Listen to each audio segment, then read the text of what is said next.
Assalamualaikum warahmatullahi wabarakatuh. Para dulur semua, alhamdulillah pagi yang cerah ini saya kedatangan seorang tamu. Beliau tinggal di Korea, tapi bolak-balik juga sih. Cuma luar biasa ini. Sosok yang pantas kita contoh, menjadi inspirasi, menjadi motivasi bagi kita semua. Tidak hanya orang Muslim yang ada di sana, tapi juga ada di Indonesia dan tentunya juga bagi generasi-generasi Indonesia yang ingin maju. Nah, yuk kita temui. Beliau adalah Setiawan. Tolong kenalin pakai bahasa Korea. 안녕하세요.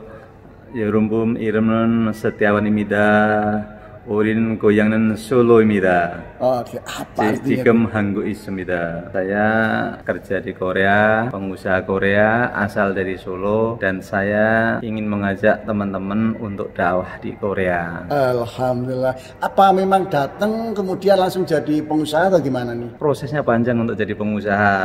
Dalam arti proses panjang, ada step demi step ya. Dari awal ya kerja sama teman-teman lah, buka pabrik, buka usaha pabrik dulu kata Ustadz Yusuf. Tahun berapa itu? Saya tahun 2004 ya saya masuk ke Korea. Buka pabrik, tutup pabrik. Iya, buka pabrik, tutup pabrik. Alhamdulillah. Jadi udah datang langsung punya pabrik, luar biasa. Tapi alhamdulillah semua itu perlu proses, dan nyatanya dengan kristalisasi keringat seperti itu, kita punya kerja yang semangat, niat yang baik, niat yang ikhlas, kerja kita akan dipermudah dan akhirnya ya bisa punya usaha sendiri karena dengan niat yang sangat baik itu tadi, dengan nilai sedekah juga yang sangat membantu untuk mempermudah proses kerja atau memproses apa saja. Dengan ada sedekahnya akan mempermudah semuanya gitu. Itu ya, jadi konsepnya sedekah itu ya, dengan sedekah insya Allah semuanya akan dimudahkan Allah ya. Iya betul, konsep saya karena saya sangat yakin dengan bersedekah itu akan mempermudah itu, jadi saya memperbanyak sedekah. Alhamdulillah. Itu di kota mana Korea Selatan? Saya tempatnya di Suwon. Di Suwon. Itu dari bandara berapa jam tuh? Dari bandara sangat dekat Pak. Oh, sangat dekat. Kurang lebih 45 menit sampai 1 jam jaraknya. Itu macet nggak macet karena di Korea kan lalu lintas nggak sepadat sini. Jadi saya sangat lancar. Jadi dari bandara untuk ke rumah itu kurang lebih 45 sampai 1 jam. Itu pabrik apa tuh? Produksi di bidang apa? Saya pertama produksi di pabrik laptop, itu produksi mereknya HP dulu itu. Oh, merek HP itu. Di situ saya kurang lebih 1,5 tahun. 1,5 tahun, tapi kemudian pindah ke pabrik lagi, yaitu pabrik PCB. Itu sama, setidaknya untuk buat peralatan elektro di situ. Tapi yang kedua ini sangat mendapatkan orang Korea yang sangat baik, dia memberikan motivasi juga. Kamu harus bisa seperti ini. Orang Korea itu punya pekerja 1 atau 2 itu udah dianggap bos gitu. Oh, luar biasa ya, jadi bagus ya. Jadi orang Korea sendiri itu bosnya tetap pekerja, anak buahnya tetap pekerja juga gitu. Bos itu bos sama anak buah sama gitu kelasnya. Benar-benar aset ya. Yang namanya karyawan itu aset perusahaan yang betul, sangat dihargai ya. Nah, ini berlanjut ke aktivitas dakwah ini, dengar-dengar juga membangun banyak masjid nih di Korea ini. Prosesnya bagaimana nih? Kalau di Korea masjid sangat banyak Pak ya, masjid sangat mudah sekali didapatkan, dan makanan halal pun sangat mudah didapatkan di negara Korea, karena di mana-mana sekarang di wilayah-wilayah itu sudah ada masjid atau musola gitu kan. Jadi sudah ada total 60 sampai 65 masjid dan musola yang didirikan sama teman-teman Indonesia, PMI, buruh migran Indonesia.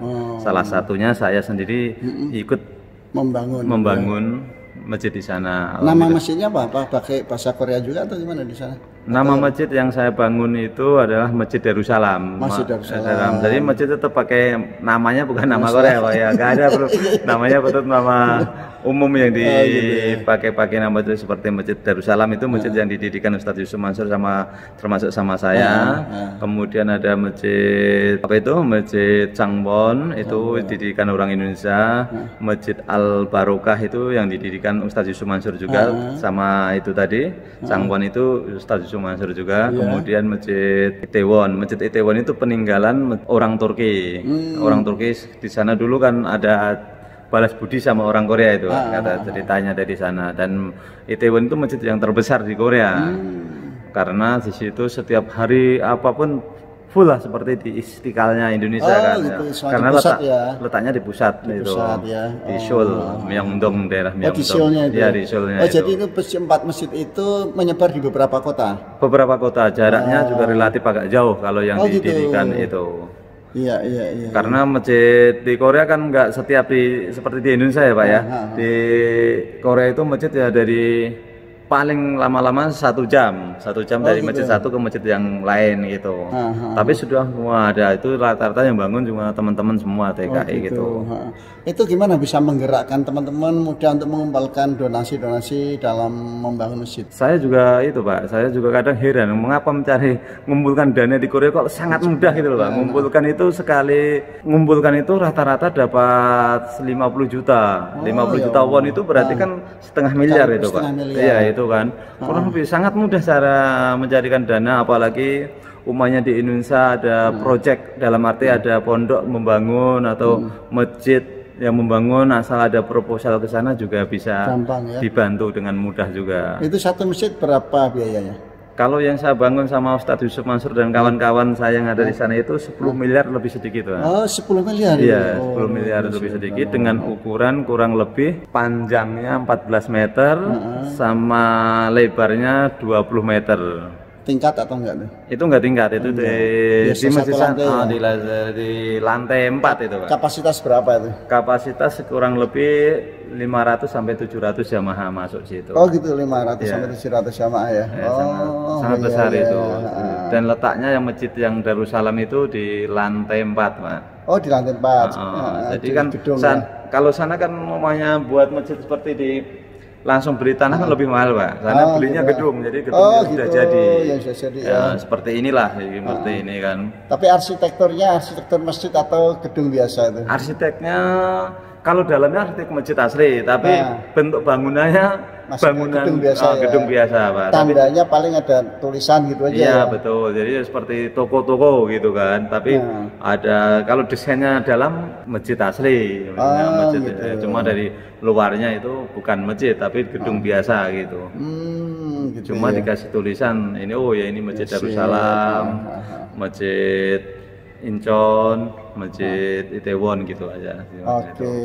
Ini Pak Setiawan itu kan dari Boyolali ya? Iya betul. Dengar-dengar istrinya bukan orang Boyolali nih? Iya betul. Orang mana tuh? Istri saya orang Korea, kelahiran Incheon, dan saya kenal dengan istriku karena satu pabrik dulunya, satu pabrik. Saya datang pertama, kemudian saya setiap hari ketemu dengan agak bisa bahasa juga, kemudian saya ya Witing Tresno jalaran saka kulino ya. Istri saya sama anjakan terus. Oh gitu. Saya kasih permen Pak setiap pagi. Oh gitu, sebelum nikah sebelum nikah saya kasih permen. Dipelet pakai permen ya? Iya, pakai permen tiap pagi sama roti. Gitu. Kalau orang Korea kan ada perhatian itu senang, termasuk istri saya juga sangat gitu. senang. Awal-awalnya begitu ya? Iya betul. Gitu. Ini sudah punya putra berapa atau putri? Saya sudah punya anak 2 laki-laki, umur 5 tahun sama 6 tahun. Namanya? Ha Kyung Jun sama Ha Ye Jun. Yang anak pertama Ha Kyung Jun. Gitu. Sana kata istri saya yang lebih tahu arti Korea seluruhan, Ha Kyung Jun itu nanti menjadi pengayom katanya. Oh gitu. Oh jadi namanya full bahasa Korea namanya. Iya full Ha Kyung Jun. Enggak pakai nama Muhammad Ha Kyung Jun atau apa gitu. Enggak, kalau nama Indonesia kan sana nama Indonesia sama Korea Pak. Nama gitu. Koreanya Ha Kyung Jun, nama Indonesia Satria Muhammad Ilyasa. Gitu. Itu nama Satria dari Ustadz Yusuf Mansur, Ilyasa dari saya, Muhammad dari bapak saya. Oh gitu. Ya, kalau nama istri? Nama istri saya Koreanya Ha Yujong. Kalau nama Islamnya, nama mualafnya Siti Khotijah. Enggak kesulitan waktu dimualafkan itu? Enggak, waktu dimualafkan karena ingin ada nikah itu tadi Pak. Nikah itu tadi harus ngikuti saya kan, maksudnya aku Islam. Istri saya kalau di Korea kan sana kan masih ateis Pak, masih kepercayaan kan. Masih kepercayaan itu ya jadi seperti lebih mudah lebih mudah ngikuti saya karena nikah di sana persyaratannya harus di gereja atau di masjid. Nah, kebetulan saya kan muslim, jadi aku harus mengajak anak istri saya harus ke masjid, langsung di syahadat di sana sama waktu itu imamnya dari Bangladesh gitu. Tapi emang untuk pembinaan keagamaannya banyak tempat sana pengajian-pengajian gitu. Oh, sangat banyak sana untuk tempat-tempat yang religius itu sangat banyak Pak masjid. Ada itu. Semacam Islamic Center itu Ya, sudah ada belum? Islam Center udah ada Pak sana. Oh, gitu ya. Ada, tapi markasnya Islamic Center itu ada ya di Seoul sana aja, sama di Busan ada. Oke, sekarang anak-anak nih mau disekolahkan atau dipesantrenkan di mana nih untuk menjadi seorang imam besar di Korea? Iya, karena untuk menutup kebutuhan dan cita-cita saya menjadikan anak saya yang soleh, anak yang berguna untuk negara Korea nanti, pengen saya anak saya menjadi imam. Pokoknya anak saya wakafkan buat masjid sana menjadi imam, jadi ulama besar di Korea, dan sekarang ini insya Allah saya kasih pelajaran di Darul Quran, ikut Ustadz Yusuf Mansur biar seperti santri-santri Darul Quran kan, suaranya bagus, bisa menjadi panutan di mana-mana, bisa dijadikan imam itu ya, di negara lain ya, di negara lain, bisa diekspor lah.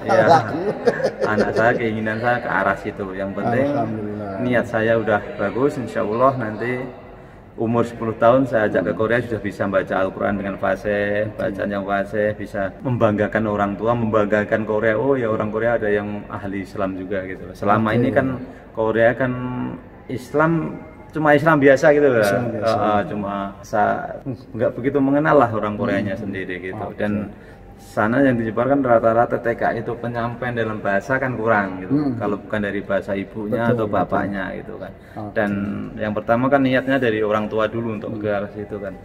Insya Allah anak saya siapkan menjadi imam itu. Amin. Terima kasih Pak Setiawan ya. Siap, terima kasih. Para dulu semuanya, alhamdulillah pagi ini kita sudah memperoleh sesuatu yang sangat luar biasa. Mudah-mudahan ini menjadi pembelajaran bagi kita, motivasi bagi kita, dan inspirasi bagi semua yang menonton video ini dan diberkahi oleh Allah SWT. Assalamualaikum warahmatullahi wabarakatuh.